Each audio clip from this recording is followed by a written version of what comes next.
إليه مقاليد الخير كله وإليه ترجع الأمر كله.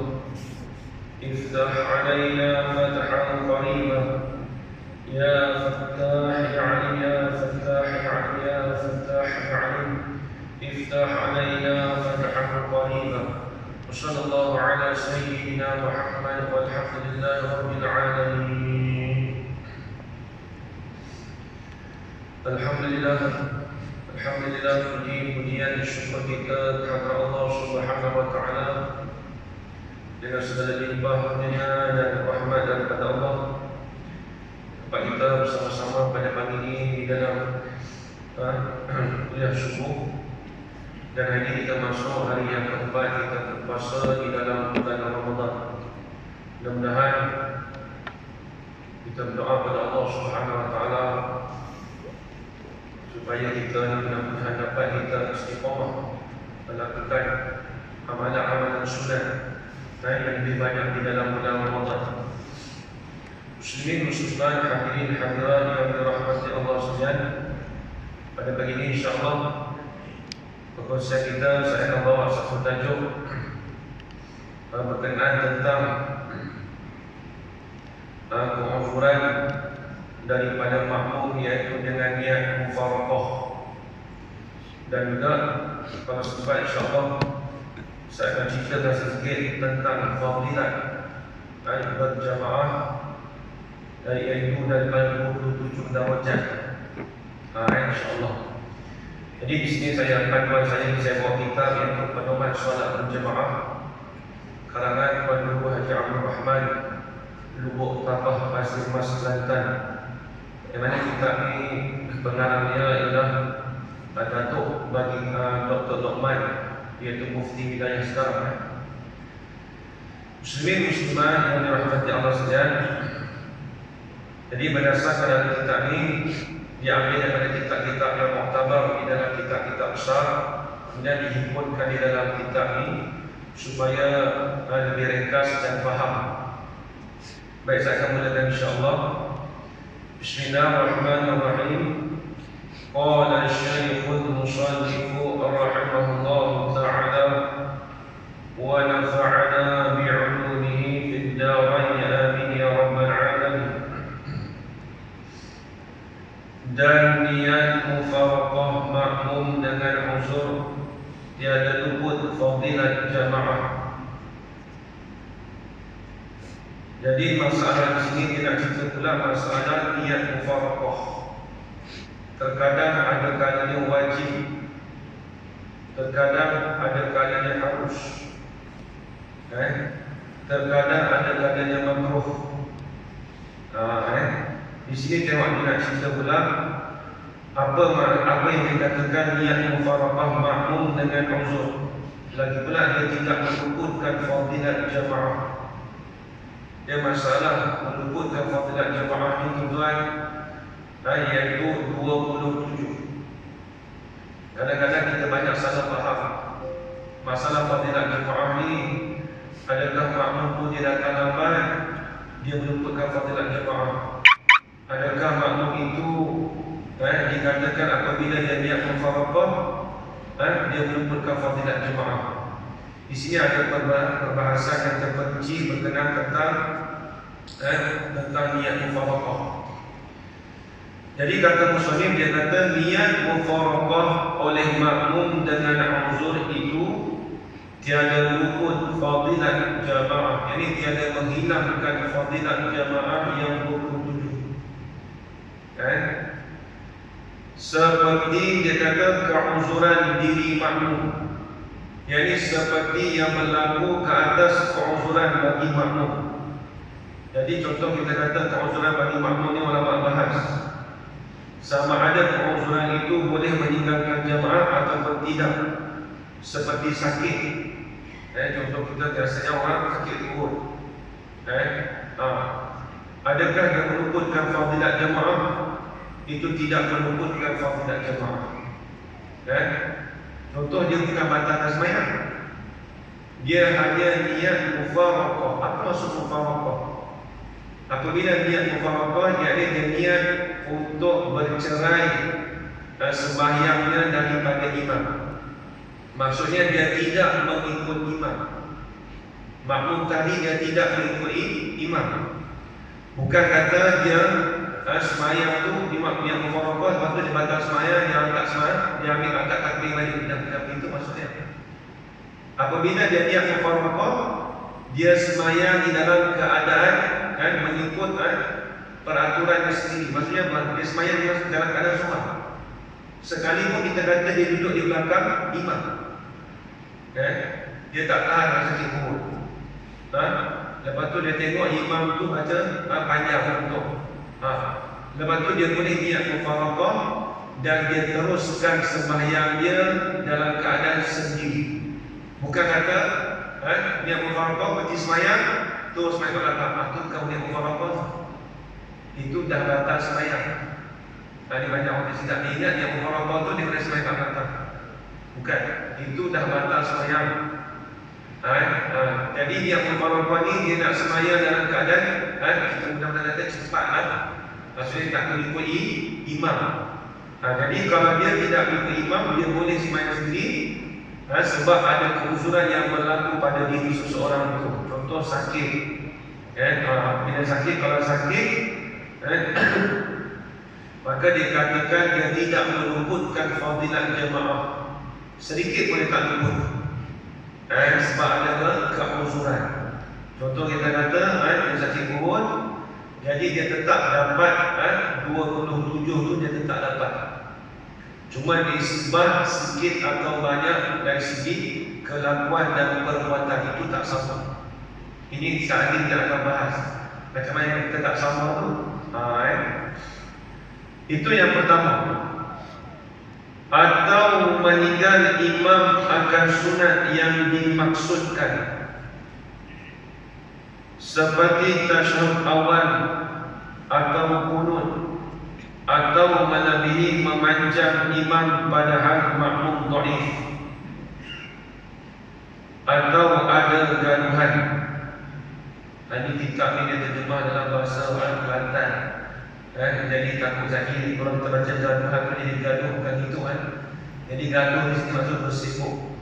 Bersibuk. Tengok apa dia cerita.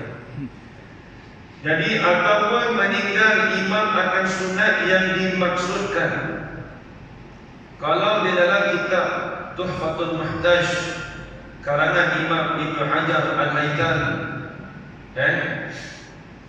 dipanggil ulama mutaakhirin di dalam mazhab Syafi'i kita. Kata Imam Ibn Hajar, dia kata apa yang maksudkan sunat yang dimaksudkan. Bahasa Arab dia panggil sunat maqsudah.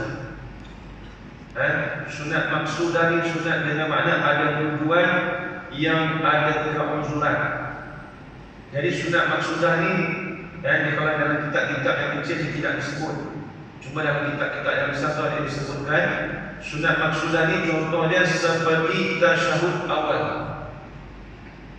Jadi pada masalah ni, contoh kita kata imam itu meninggalkan tasyahud awal, tidak kira sama ada sengaja ataupun tidak sengaja.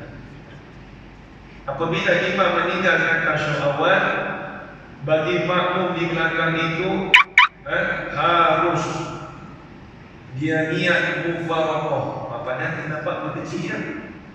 Ni nak kata orang dia ilmu ni dia dapat beza. Dia harus bagi dia untuk dia tu niat mufaraqah. Sebab apa?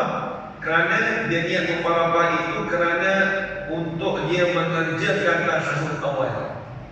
Contoh kita kata, jadi imam tu sembahyang solat asar. Tiba-tiba apabila imam tu di sujud kedua, dia terus bangun. Dia terus bangun.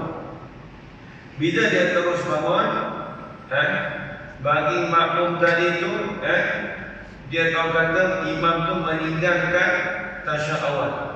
Boleh dia niat mufaraqah kerana untuk mengerjakan tasyahud awal. Boleh. Hukumnya harus. Tapi dia kena niat mufaraqah sebelum sampai imam kepada qiyam, dia kena niat mufaraqah. bagi dia untuk mengerjakan tasyahud awal. Atau kena. Tetapi kalaulah makmum tadi dia tak niat mufaraqah, dia mengerjakan tasyahud awal dan imam tu terus berdiri tanpa duduk istirahat sekejap, maka dikatakan makmum tadi itu batal sembahyang dia kerana dia mengerjakan tasyahud awal tanpa dia niat mufaraqah. Ataupun imam tadi dia tak sempat untuk duduk istirahat. Ini banyak lagi tempat kita. Dia biasa banyak laku ni bila imam tu dia tinggal tasyahud awal, ada makmum tu nak buat juga. Bila nak buat tu tengok dalam keadaan dua keadaan. Kalau imam tadi dalam keadaan dia nak bangun kepada qiyam, sebelum dia nak ke qiyam tu dia sempat duduk istirahat. Apa duduk istirahat? Duduk istirahat ni kebiasaannya iaitu duduk apabila kita nak memindahkan rukun daripada sujud ke qiyam. Nak pindah rakaat ke qiyam tu, maka kita duduk sekejap. Dia bukan duduk sekadar subhanallah. Hak subhanallah tu masalah maknanya. Kadang-kadang orang kata Ustaz duduk istirahat ni berapa lama? Ada orang kata dia kata duduk tamak-lina. Tidak betul. Yang dikatakan duduk istirahat itu duduk kadar masanya seperti kita duduk tasyahud, duduk antara duduk dua sujud. Kita duduk antara dua sujud tu, boleh kita duduk istirahat. Lama tu macam duduk antara dua sujud. Paling kurang. Kalau lebih daripada tu, itu kalau duduk istirahat lama sampai dikatakan seperti tasyahud awal duduk lama tu, itu boleh membatalkan sembahyang kita. Baik, kita pergi pada masalah tadi. Jadi imam tadi dia sempat duduk istirahat. Bila dia duduk istirahat, dia bukan mengerjakan tasyahud awal. Dia duduk sekejap, lepas tu dia terus bangun. Di situ bagi makmum yang duduk, yang tahu perbuatan imam tadi, disunatkan ada dua pilihan baginya. Yang pertama, dia boleh niat mufaraqah, tapi mungkinlah. Yang kedua, itu tadi ada ayat akhir tu, kalau niat mufaraqah ni tadi ada ayat tu, yang akhirlah. Yang kedua, boleh harus kita mengerjakan tasyahud awal. Walaupun imam tu dia tak buat pun, tapi dia sempat duduk istirahat. Itu mengikut pendapat Imam Ibn Hajar Al-Haytami, pendapat yang muktamad dalam mazhab Syafi'i kita. Adapun masalah imam tu dia tidak duduk istirahat, daripada sujud terus bangun, tak duduk istirahat. Bagi makmum di belakangnya tadi tidak boleh sekali-kali untuk mengerjakan tasyahud awal, melainkan dia kena niat mufaraqah. Ingat. Kalau dia turun bangun ya, makmum tadi tak boleh nak mengerjakan, tak boleh nak menyalahi bagi imam tadi, dia kena turun bangun. Kalau dia menyalahi juga, nescaya batal sembahyang makmum tadi kalau dia tidak ada niat mufaraqah. Jadi masalah tu kalau dia tinggalkan tasyahud awal tadi, dia niat mufaraqah, itu tidak menuputkan fadilat jemaah sedikit. Dia tak menuputkan fadilat jemaah. Kata dia dapat sikit tak? Dia sama, cuma nisbah kurang dari segi dari segi perbuatan tu banyak atau sedikit. Itu kita dia lain. Dia kena ingat masalah ni banyak. Terkadang tasyahud awal ni dia bukanlah rukun. Tasyahud awal ni dikatakan sunat arba'an. Dia sunat arba'an. Kalau lupa sunat sujud sahwi, bukan wajib. Tiba-tiba kita makmum lagi cakap subhanallah. Subhanallah ni orang tinggalkan rukun. Kalau dia tu tak berdiri lagi, boleh nak sebut subhanallah. Tapi apabila sampai pada had rokok, dia nak bangun sampai had rokok dah pergi ke atas dah, tak usah dah tegur Subhanallah, Ustaz, nak tekan dengan subhanallah. Makmum dia kena belajar juga, dia kena ada ilmu juga. Bukan sekadar imam dan makmum kena ada. Sebab tu ulama buat khas, dia khususkan kitab. Di antaranya kitab Qaumutab fi ahkam makmum wal imam. Kita tentang masalah makmum dan imam. Kitab saya bawa ni pun begitu juga. Pedoman sembahyang berjemaah. Bukan boleh baca sendiri. Kitab Jawi ni tuan-tuan, dia tak macam kitab Umi moden. Kitab Jawi yang klasik ni, kalau nak belajar, nak baca seorang-seorang, takut dia salah faham. Dia tak dapat tidak, dia kena mesti dengan berguru ataupun belajar. Kebanyakan kalau ada orang kata kitab Jawi saya baca, dia kata tiba-tiba dia baca, dia salah faham. Lepas tu dia kata kitab tu silap. Walaupun dia tu silap banyak. Kalau dia ada pengalaman belajar lama, itu tak ada masalah. Dia masalahnya kalau kita tak belajar kitab Jawi, kebanyakan kefahaman kita itu akan terleset, salah faham tu banyak. Kalau dia ada belajar banyak, dia tak pernah belajar kitab tu, tapi dia tahu hukum hakam tentang kitab-kitab lain, itu tak ada masalah. Baik. Itu yang maksudkan kata tasyahud awal. Itu yang pertama. Atau kunut. Jadi masalah ni imam tu dia tidak mengerjakan kunut sama ada dia tu terlupa atau sengaja. Dia maklum. Kita maklum kalau imam tu dia meninggalkan kunut secara sengaja ataupun terlupa, kita maklum sunat sujud sama. Maka apabila kita imam tu dia tinggalkan doa kunut, maka harus bagi makmum di belakang tadi dia boleh niat mufaraqah kerana untuk mengerjakan doa kunut. Boleh, tak masalah. Dan juga dia tidak meluputkan fadilat jamaah. Tapi kalau nak buat doa kunut boleh tak juga? Kalau tanpa mengerjakan, tanpa kita niat mufaraqah, boleh juga. Dia masalah doa kunut ni tuan-tuan, dia ni dia bebas di antara imam dan makmum. Lalu mana dia bebas. Jadi masalah doa kunut dia ada 4 kaifiat. Dia ada 4 kelakuan di situ. Pertama, imam melakukan doa kunut, makmum mengikut doa kunut. Itu pertama. Maklumlah. Yang kedua, imam meninggalkan doa kunut, makmum meninggalkan doa kunut. Itu biasa satu. Yang ketiga, imam buat doa kunut, makmum tak buat doa kunut. Yang keempat, imam tak buat doa kunut, makmum buat doa kunut. Dia 4 kelakuan.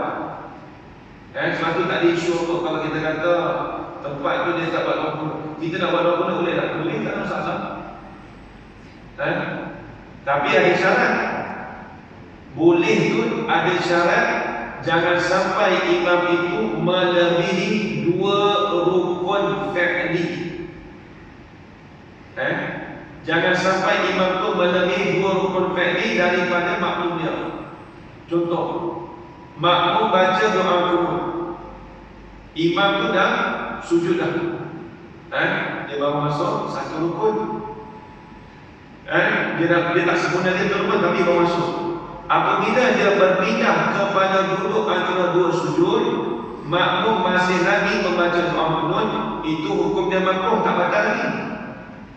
Dia bermasuk 2 rukun kedua tapi tak sempurna lagi. Apabila imam nak memindahkan rukun seterusnya, nak masuk kepada rukun sujud yang kedua, bila nak masuk dia tak masuk lagi, tak sempurna lagi. Nak masuk dia, kalau makmum yang baca doa kunut tadi dia tak habis baca, maka terbatal sembahyang makmum tadi kalau dia tidak niat mufaraqah. Tuan ingat. Sebab tu kalau kita ni tuan dan ada ilmu, kalau kita nak baca doa kunut juga, disunatkan kita membaca doa yang pendek pun tak apa dah. Doa kunut yang pendek dia ada. Dia bukan kunut yang panjang biasa kalau orang kita pergi Mekah tu ada kadang-kadang tu pun dia akan juga. Apa doa kunut yang pendek kau tanya? Biasanya nak doa mulut pendek, tapi kami kesempatan lah. Saya ambil doa mulut pendek, saya seronok dah ambil dia baca doa mulut pendek. Hak panjang pun tak baca langsung lah. Tu bahaya juga, ada. Lebih-lebih ni kalau semua banyak orang pakai pendek ni. Tak malu tak orang tengok baca doa mulut panjang. Doa apa tu? Dia baca doa mulut pendek ni, iaitu Allahumma ghfirli ya ghafur. Pendek lah. Sebab dalam sekurang-kurang yang dikatakan mendapat hasil doa kunut itu, dan dalam doa kunut itu mestilah ada doa dan puji. Dua kali. Doa dan puji. Allahumma ghfirli, itu doa. Ya ghafur itu dikatakan puji. Maka hasil dia mendapat pahala doa kunut yang sekurang-kurang doa kunut itu dapat. Walaupun dia tak baca Allah Madini, walaupun dia tak baca Allah Madini pun tak apa. Tapi hak tu sekurang-kurang doa kunut. Bukan sempurna. Hak paling sempurna Allah Madini tu lah. Cuma je kita nak baca doa kunut juga. Dapat pahala kita baca doa kunut tu walaupun pendek. Sekejap kan, Sami'allahu liman hamidah. Lepas tu imam Allah itu Allah fi Allah. Dia makin dekat kan, tidak bukan dia imam tu memang sempat sangat. Tapi kalau macam Allah Madini itu boleh juga. Kalau di Mekah tu imam Masjidil Haram tu dia mewakilkan mazhab. Sekalipun kita kata dia bukan mazhab Syafi'i, ada semakin ke mazhab Syafi'i, tetapi dia duduk sujud tu lama. Kalau pasal sekolah tu di Mekah kalau saya pergi Mekah tu dia tahu. Maksudnya bila dia boleh keluar pada yang di belakang tu dia baca doa kunut. Tapi dekat Malaysia macam mana buat lah, keluar tu tak banyak dah. Kalau orang Arab ni tak apa, kalau orang lain kita kalau dia baca jenis sujud lama tu tak apa lah. Tapi kebanyakan tempat kita dia buat doa kunut. Dia buat baik lagi. Jadi tak ada isu lah kalau kita pergi macam mana-mana negeri sekalipun. Kalau imam saja tak buat doa kunut tu, tak ada masalah. Kita nak buat tak ada masalah. Tak ada isu atau ni apa imam tak buat, tak ada masalah. Kita boleh buat doa kunut. Kalau orang tu salah banyak dia bukan kata bila semayang jemaah ni, bila imam buat semua kena bagi ikut. Nanti kalau imam tu berhadas, ada tak cicak kepada dia di baju dia, boleh kita ikut. Hal tu wajib kita kena niat mufaraqah. Mana boleh tunggu lagi dah. Itu bagi individu kalau dia nampak imam tu berhadas. Maksud berhadas ni ada di sana bagi dia tu contoh kita kata ada najis ke yang kita tahu nampak betul terang. Maka bagi makmum tu wajib dia kena niat mufaraqah. Tu wajib lah. Bukan kata harus najis mufaraqah. Tapi walaupun wajib, tapi dia tidak meluputkan fadilat jamaah sebab ada keuzuran. Yang tambahan dia kedua. Atau melebihi memanjang imam, yakni memanjangkan imam di dalam bacaan. Dia ada imam tu baca panjang. Imam tu baca panjang. Padahal makmum itu dhaif. Ataupun ada gaduhan, ia ada sibuk dalam pekerjaan. Contoh kita kata imam tu dia semayang. Dia semayang maghrib isyak, panjang dia baca. Rakaat pertama tu sampai dekat setengah setengah. Dekat selai lah kata. Kita kata kalau seliping tu panjang dah. Ini adik-adik individu bukan semua kita kata semua kena ikut dah. Di atas individu kalau dia tu rasa dia tu tak larat, dia dhaif. Contoh kita kata kaki sakit kita tak sakit, dia baca panjang pula. Bagi makmum yang sakit kaki tadi tu boleh dia niat mufaraqah dan tidak meluputkan fadilat jamaah sedikit pun. Boleh tak masalah apa? Jadi dia mufaraqah jangan, mudah. Bukan kata agak tak kata boleh tak. Kita niat mufaraqah hati kita, kemudian kita semayang dalam keadaan berseorangan diri. Kita baca diri, lepas tu kita rokok tak salah imam. Kalau ada orang tegur kita pasal makmum susah punya lain macam. Tiba-tiba pula dia atas semayang, dia semayang tiba dia mufaraqah. Saya tengok semayang seorang diri. Itu kita kena ingat makmum dia kena cerdik. Dia kena bijak kata mesti ada keuzuran. Dia bukan saja orang tu buat kadang-kadang tuan. Kita ni orang kita kalau tengok satu benda pelik tu, dia tak pernah tutup sembahyang Jumaat. Mesti dia ada gerak sendiri banyak kali gerak. Tak mesti tak ikut imam. Hatu kena tanya dia. Jangan kita faham ini dah, kita cerita ke orang. Apa tu pelik tu? Padahal pelik tu kadang-kadang betul. Bukan pelik tak betul. Kena faham. Dia orang kita ni dia sebut kata pelik ni nampak tak betul. Tu sabar. Bukan semua benda pelik tak betul. Benda bukan kata semua benda pelik itu tak betul. Kadang-kadang benda pelik tapi betul, tapi kita tak pernah tengok. Hak kita tak tahu hukum. Itu jangan kita hukum pada orang lain. Kita maklum dah. Sebab tu kita kena belajar benda bab yang mufaraqah ni, dia kena tahu. Ni kalau makmum yang dhaif tadi, dia boleh ingat mufaraqah kalau ada sakit kaki ke, ataupun gaduhan. Bukan bergaduhan. Gaduhan ni maksudnya dia sibuk di dalam pekerjaan. Contoh kita kata imam baca panjang. Bila baca panjang tu dia pun tinggal. Maksudnya dia kena rasyid, dia kena cepat. Menjadi nak ambil kita kata nak sekolah tu tentang tengok lama sangat tinggi. Maka bagi makmum tadi dia boleh niat mufaraqah dan tidak meluputkan fadilat jemaah. Sehingga kata ulama, kalau ada kanak-kanak sekalipun, kalau dia tahu anak dia duduk nangis, contohnya dalam masjid, anak kita nangis, sehingga kita takut boleh mengganggu jemaah yang lain sembahyang, maka bagi kita tu jangan risau. Kita boleh niat mufaraqah dan tidak meluputkan fadilat jemaah. Tak ada masalah. Kita nak sembahyang cepat sikit kan? Kerana apa? Kerana takut dengan sebab budak tadi nangis tadi boleh mengganggu ataupun boleh menyakiti hati orang lain yang jemaah lain. Jadi dia boleh niat mufaraqah. Dan juga dia tidak meluputkan fadilat jemaah, tak luput sedikit pun tak. Kita ada situ.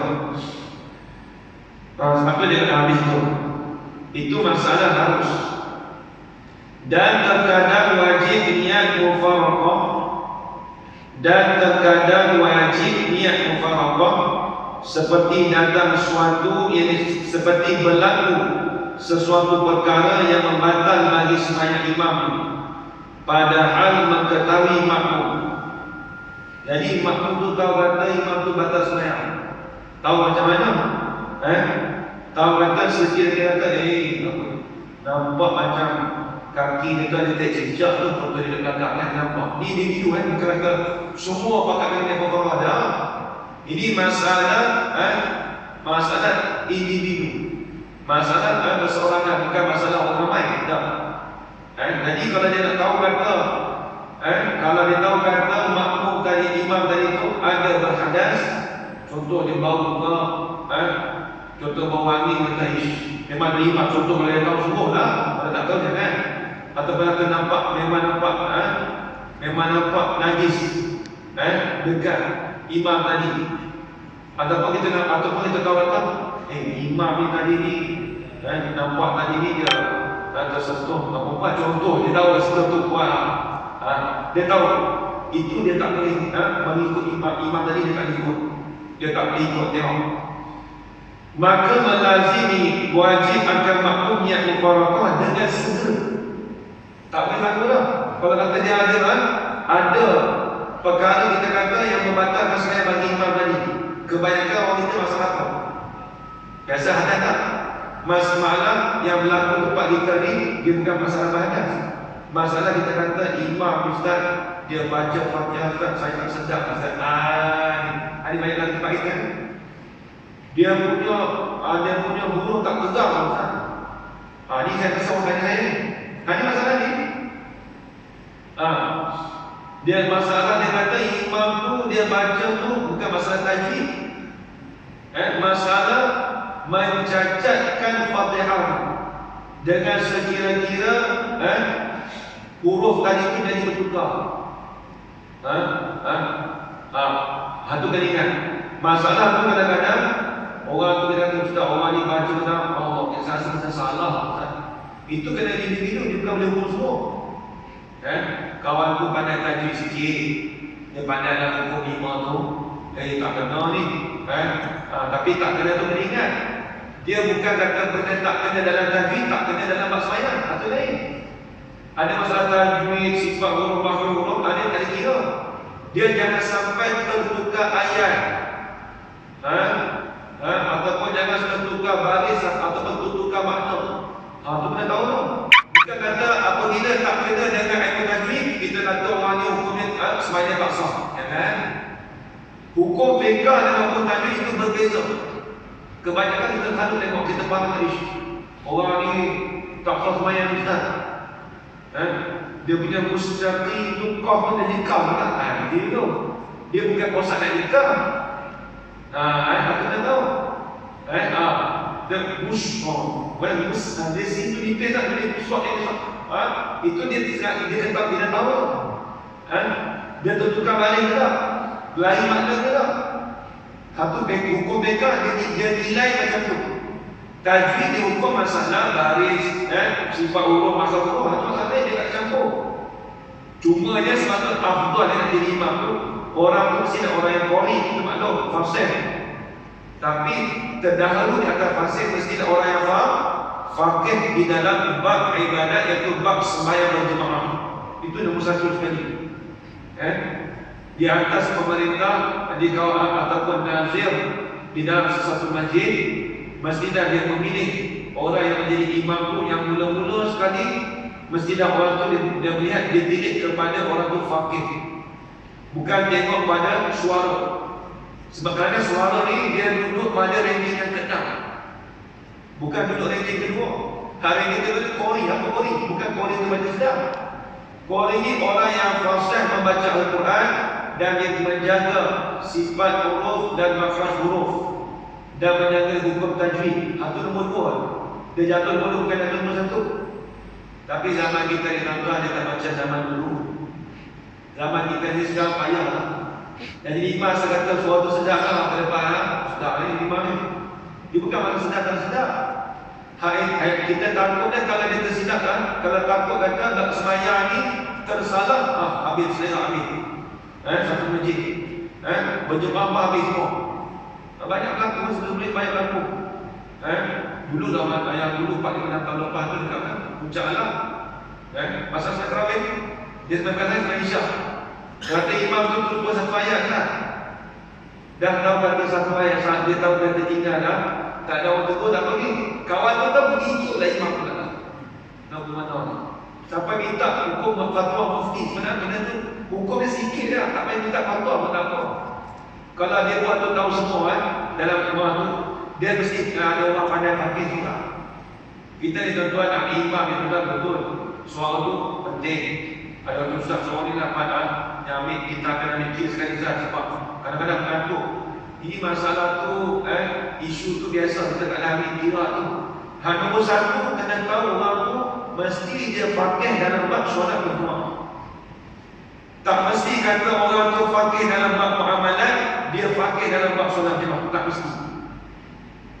Tak dapat tidak bila sebut kata dia tu orang yang pandai dalam solat berjemaah, maka kita boleh ambil dia sebagai imam.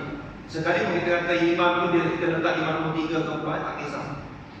Jadi dia kena tahu hukum masalah solat berjemaah. Banyak kesilapan kadang-kadang tuan-tuan, bila sebab imam tu kadang makmum kita habis selera. Kita tak salahkan imam, tapi kadang-kadang bila dah tersalah, makmum kita salah hati. Ini masalah ni tengok. Masalah niat mufarakah. Sebab tu dia kata, dan jika tiada niat mufarakah, batal sembahyang makmum dengan ittifaq ulama.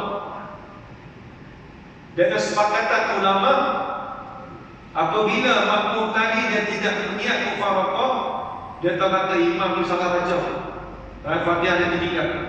Kita kata satu ayat dalam Fatihah dia lupa. Tak apalah imam tu lupa, kita ni tak ada orang tegur. Dan tegur pun imam pun jalan juga. Bagi makmum tadi wajib dia kena niat mufarakah. Dan jika tiada mengikut, makmum akan perbuatan imam sekali. Walaupun kita kata makmum tu ikut perbuatan, dikatakan batal. Ini masalah yang banyak ni. Dia tahu kata maksud imam tu salah dah, tapi perbuatan masih lagi mengikut imam. Niatnya yang mufaraqah dah, satu pun batal sembahyang. Ini banyak jadi. Macam tu ada kawan ada imam tu kata ustaz, dia ni baca tak betul tak ustaz. Saya duduk jauh, saya tak tahu. Kita duduk belakang-belakang kan. Itu tak jelas. Kemudian dia kata dia duduk belakang imam. Baik, kita tanya dia, adakah imam niat mufaraqah? Tak, imam mufaraqah. Dia kata takut jadi fitnah. Masukkan masalah fitnah nak fitnah ni. Orang kita sikit-sikit fitnah, sikit-sikit fitnah. Dia masalah hukum, dia bukan semua fitnah semua. Dia nak ajar kita kata kita tahu hukum tu tak? Kalau tidak zaman dulu tak ada nak baca hukum ini, jadi fitnah semua. Tak boleh buat banyak ni. Fitnah ni, soal ni. Waktu imam tu, dia fikir itu. Pemikiran dia fikir logik tu sampai tanya tu dia fikir. Dia kena ingat, kita ni kalau tahu kata imam tu salah, imam tu kata dia boleh mencacatkan Fatihah dia, wajib bagi makmum yang mufaraqah. Saya ikut dia. Habis maksud makmum lain, ikut dia sah kata imam tu sah. Dia individu, bukan semua benda pun sama. Kita tahu atau tak tahu? Kalau makmum lain kata, aku dengar okey. Nampak tak? Dia ikut dia sah. Kawan ni dia orang pandai lagi betul. Dia pandai. Bakal pandai betul. Tapi ada dia kata, tak kena dah. Tak kena apa pasal sedikit pula. Satu masalahnya dia pula lah imam tu. Dengan dia pun terbatas sembahyang pula. Atas sembahyang. Atau tadi ada masalah banyak berlaku. Dan di situ. Kemudian kita sambung sikit lagi dengan masuk ke minit ini setengah yang lebih kita nak cerita pula masalah berkenaan tentang fadilat jamaah. 10 minit je, tak apa. Jadi masalah fadilat jamaah